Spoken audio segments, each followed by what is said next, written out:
Hello दोस्तों, plumbing restore पर आप सभी का स्वागत है। आज की वीडियो बहुत ही इंपॉर्टेंट होने वाली है। पूरे यूट्यूब पे ये कंटेंट आपको कहीं नहीं मिलेगा। और वीडियोस में आपको मैंने पिस्टन चेंज करना तो बताया है हर बार, तो सेम उसी तरह से यहाँ तक तो आपको इसको खोल लेना है। तो मैंने बटन और स्लीव पहले से रिमूव कर दी और चेकनेट भी लूज़ कर रखा था, इसलिए ईजीली खुल गया। अब उसके बाद जो है आपको इसका स्टॉपर बुश को निकालना है। वाइट कलर का दिख रहा है जो जाली जैसा, इसे हम स्टॉपर बुश कहते हैं। तो इसे आपको इस तरह से स्क्रू ड्राइवर से निकालना होता है। इसको सब दूर से आपको लूज़ करना होता है, तो ये ऑटोमेटिकली जो है बाहर आ जाता है।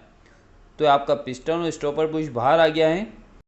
अब इतना करने के बाद आपको मैं बताता हूँ ये वीडियो मेन क्यों है। देखिए, हमारा जो पिस्टन है वो जो है पीछे की कैप के अंदर ही टूट गया है। तो इस सिचुएशन में आप क्या करेंगे, आपको कैप कैसे निकालना है।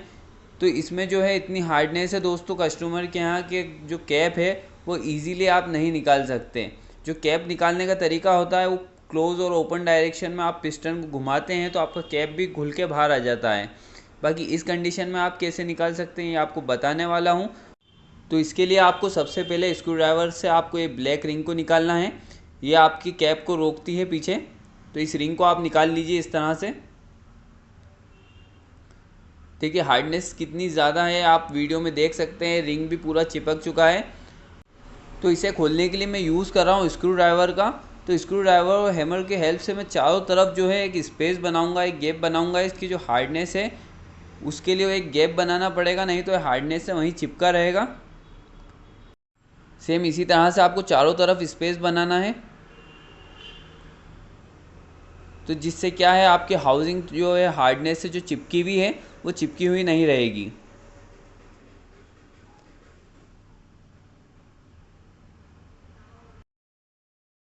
अब चारों डायरेक्शन से लूज़ करने के बाद आपको इस तरह से स्क्रू ड्राइवर से इसे तोड़ लेना है।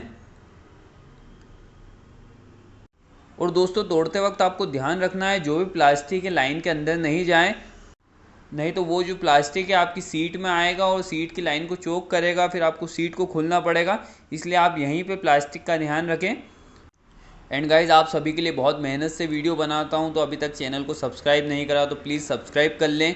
और किसी भी तरह के स्पेयर पार्ट्स की ज़रूरत हो तो मुझे कांटेक्ट करें। मेरे पास सभी तरह के स्पेयर पार्ट्स अवेलेबल होते हैं। और आपको पिस्टन या फिर उसके पीछे ही कैप या कुछ भी चाहिए तो आप मुझे कांटेक्ट करें। मार्केट रेट से काफ़ी सस्ते रेट में दूंगा एंड ओरिजिनल चीज़ दूंगा आपको मैं। तो गाइज़, अभी तक तो वीडियो में आप समझ चुके होंगे क्या करना है। इसके बाद आपको किस तरह से खोलना है, क्योंकि पीछे थ्रेड सिस्टम होता है। तो इस तरह से आपको नोज़ प्लायर को इसमें लगा लेना है और इसे अच्छी तरह से ठोक लेना है आपको नोज़ प्लायर को।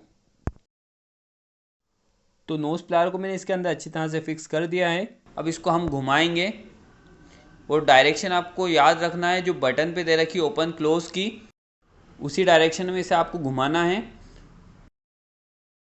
बाकी दोस्तों, जैसा मैंने सोचा था वैसा कुछ हुआ नहीं। मेरा नोज़ प्लायर इसमें टूट गया, इसमें मेरा एक नुकसान हो गया है। इसकी भरपाई आपको चैनल सब्सक्राइब करके करना है।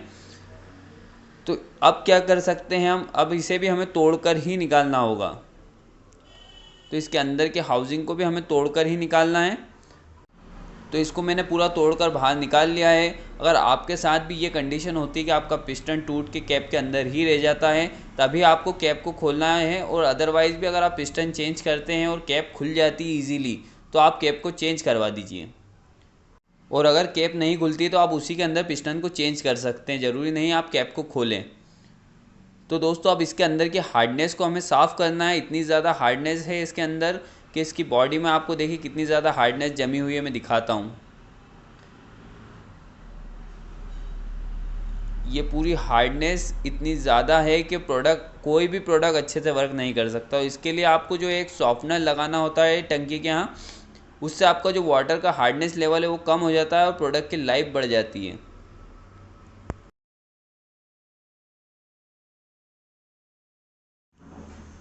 तो दोस्तों, इसकी बॉडी को मैंने अच्छी तरह से क्लीन कर लिया है। इसके लिए मैंने हार्पिक का यूज़ करा है। आपके पास एसिड अवेलेबल हो तो आप एसिड का भी यूज़ कर सकते हैं, उससे हार्डनेस ईजिली रिमूव हो जाती है। तो हार्पिक या एसिड से इसको अच्छी तरह से वॉश करने के बाद इसके पिस्टन को हम लगाएंगे।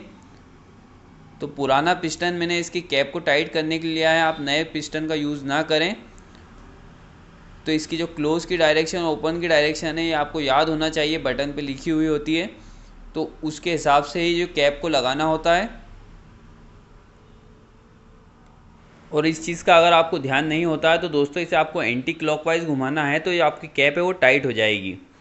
अब कैप को टाइट होने के बाद आपको इसके अंदर जो रिंग निकाली थी हमने, वो ब्लैक कलर की ओ रिंग को लगाना है इसके अंदर, तो जिससे आपकी कैप क्या है वो रुक जाएगी, बाहर नहीं आया करेगी। ये एक तरह का लॉक का काम करती है इसके अंदर।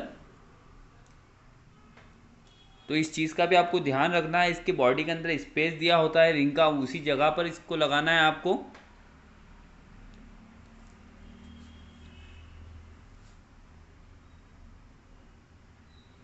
तो इसे आपको प्रॉपरली फिट करना है उस जगह पर। अगर आप इसे सही से नहीं लगाते हैं तो आपका पिस्टन वर्क नहीं कर पाएगा, ये उसके बीच में आएगी, जब आप प्रेस करेंगे तो ये वर्किंग नहीं करने देगी उसे। तो इसे आपको प्रॉपर प्लेस पे लगाना है उसकी। बहुत ही डीप में कंसेप्ट बता रहा हूँ आपको, जो प्रॉपर डिटेल में बता रहा हूँ वीडियो, तो कुछ भी स्किप ना करें, नहीं तो समझ नहीं आएगा आपको। तो जो वीडियो है आपको पूरा अच्छे से देखना है। तो ओरिंग मैंने अब अच्छी तरह से फिट कर दी है दोस्तों। अब ओरिंग को फिट करने के बाद इसके पिस्टन को हम लगाएंगे। और दोस्तों नए पिस्टन को लगाने से पहले इसका वर्किंग मैं आपको बता देता हूँ। जैसा कि मैंने आपको बोला था डायरेक्शन का ध्यान रखने का, वो इसलिए बोला था कि आपको वॉल टंकी से बंद नहीं करना पड़ेगा। इसमें ओपन और क्लोज लिखा है, अगर आप इसे ओपन की तरफ घुमाएंगे तो जो आपकी कैप है वो पीछे की तरफ चली जाएगी, जिससे हमारे फ्लश वॉल में पानी आना स्टार्ट हो जाता है।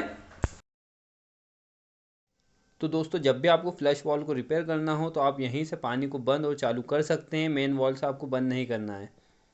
तो कैप को हमने लगा दिया है, अब इसके अंदर हम नए पिस्टन को लगाएंगे।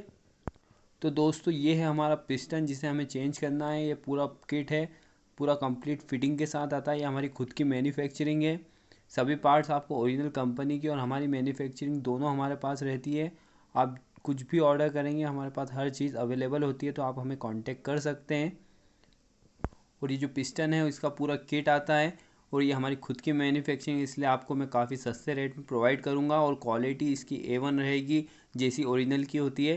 तो आप इसे हमें डायरेक्ट कांटेक्ट कर सकते हैं, कांटेक्ट नंबर मैंने डिस्क्रिप्शन में दे दिया है। तो ऑर्डर के लिए आप मुझे व्हाट्सएप पे मैसेज कर सकते हैं। तो अभी किस तरह से इसे लगाना है ये आपको बता देता हूँ। तो इसे लगाने के लिए मैं यूज़ कर रहा हूँ 24-27 का बॉक्स पाना। तो पीछे की कैप ऑलरेडी मैंने अंदर फिट कर दी है, तो उस किट में से आपको उसे रिमूव करना है और इस तरह से पहले बॉक्स पाने को लगा लेना है किट के अंदर। इसका जो चेक नट है फिर उसे आपको अच्छे से टाइट करना है, कुछ भी पार्ट अलग अलग नहीं लगाना है, एज इट इज़ पिस्टन को आपको इसके अंदर टाइट करना है। बस जो पीछे वाली वाइट कैप है उसे हटा देना है, क्योंकि ऑलरेडी बॉडी के अंदर आपने उसे लगा दिया है। तो ये हमारा पिस्टन जो है चेंज हो जाएगा इस तरह से, और इसे आपको अच्छी तरह से टाइट करना है। प्रॉपर फिटिंग नहीं करेंगे तो लीकेज का इशू आएगा। तो इस तरह से आपको बॉक्स प्लायर में स्क्रू ड्राइवर को लगाना है और इसे क्लॉकवाइज घुमाना है, तो इसकी जो बॉडी है वो अच्छी तरह से टाइट हो जाएगी। ये हमारा 40 mm का जो मेट्रोपोल फ्लश वॉल है पूरी तरह से रिपेयर हो गया है। अब आप इसकी अपर फिटिंग लगाइए और इसको यूज़ करिए, कोई दिक्कत नहीं आएगी। और ऐसी इन्फॉर्मेटिव वीडियोज़ के लिए हमारे साथ जुड़े रहिए। Thank you guys.